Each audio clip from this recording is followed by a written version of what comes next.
हनुमान, कृपया मेरे सामने से हट जाओ, वरना आज मुझे अपने ही सबसे प्रिय भक्त पर प्रहार करना पड़ेगा।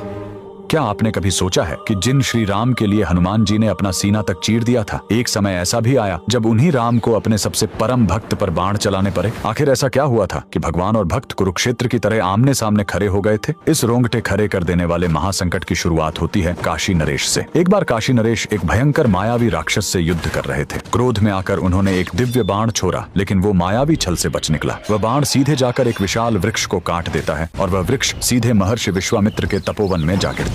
महर्षि की वर्षों की तपस्या भंग हो गई। उनका क्रोध अग्नि बनकर भड़क उठा। वे तुरंत श्री राम के पास पहुंचे और न्याय की मांग की। अपने गुरु का सम्मान करते हुए श्री राम ने भयानक प्रतिज्ञा कर ली। गुरुदेव, आज सूर्यास्त से पहले काशी नरेश को मृत्युदंड मिलेगा। उधर मृत्यु के भय से कांपते हुए काशी नरेश भागकर माता अंजनी के पास पहुंचे और उनके चरणों में गिर पड़े। माता ने बिना पूरी बात जाने उसे प्राण रक्षा का वचन दे दिया और यहीं से खड़ा हुआ ब्रह्मांड का सबसे बड़ा धर्म संकट। एक ओर माता का दिया हुआ वचन और दूसरी ओर प्रभु श्री राम की अटल प्रतिज्ञा। हनुमान जी की आंखें भर आईं। प्रभु के विरुद्ध जाना असंभव था, लेकिन माता का वचन तोड़ना भी तो धर्म के खिलाफ था। संध्या का समय निकट था। श्री राम अपना अजेय धनुष लेकर रणभूमि में आए, लेकिन सामने कोई शत्रु नहीं बल्कि उनके अपने हनुमान खड़े थे। श्री राम ने गरज कर कहा, हनुमान, मार्ग छोड़ दो। पवन पुत्र ने हाथ जोड़कर और आंखें झुकाकर कहा, क्षमा करें प्रभु, आज मुझे अपनी माता के वचन की रक्षा करनी होगी, चाहे इसके लिए मेरे प्राण ही क्यों न चले जाएं। क्षण भर के लिए मानो समय की धड़कन रुक गई। श्री राम ने अपना धनुष उठाया और अग्नि जैसा प्रचंड बाण छोड़ दिया, लेकिन हनुमान जी अपनी जगह से हिले तक नहीं। उन्होंने आंखें बंद की और बस राम राम का जप करते रहे। वो विनाशकारी बाण उन्हें छू भी न सका। एक के बाद एक कई दिव्य बाण चले, पर हर बार वही परिणाम। राम का नाम राम के बाणों से ज्यादा शक्तिशाली साबित हो रहा था। अब श्री राम ने गंभीर स्वर में कहा, अब ब्रह्मास्त्र ही अंतिम उपाय है। आकाश कांप उठा, दसों दिशाओं में हाहाकार मच गया। ब्रह्मास्त्र छोड़ा गया, लेकिन हनुमान जी अब भी अडिग थे। उनके होठों पर सिर्फ एक ही नाम था, राम। तभी आसमान से साक्षात देवता प्रकट हुए और महर्षि विश्वामित्र से बोले, हे महर्षि, इस धर्म संकट से ब्रह्मांड का संतुलन बिगड़ जाएगा, कृपया अपनी प्रतिज्ञा वापस ले लें। हनुमान की यह अकल्पनीय भक्ति देखकर महर्षि विश्वामित्र का क्रोध आंसुओं में पिघल गया। उन्होंने कहा, राम रुक जाओ, ऐसी असीम भक्ति के सामने दुनिया का कोई वचन, कोई प्रतिज्ञा बरी नहीं होती। मैं तुम्हें अपने वचन से मुक्त करता हूँ। श्री राम ने तुरंत अपना धनुष नीचे फेंक दिया और द्वार कर हनुमान जी को अपने सीने से लगा लिया। उस दिन भगवान ने खुद सिद्ध कर दिया कि भगवान से भी बड़ा भगवान का नाम होता है। अगर आपको भी हनुमान जी की इस अटूट भक्ति और राम नाम की ताकत पर पूर्ण विश्वास है तो कमेंट्स में जय श्री राम जरूर लिखें।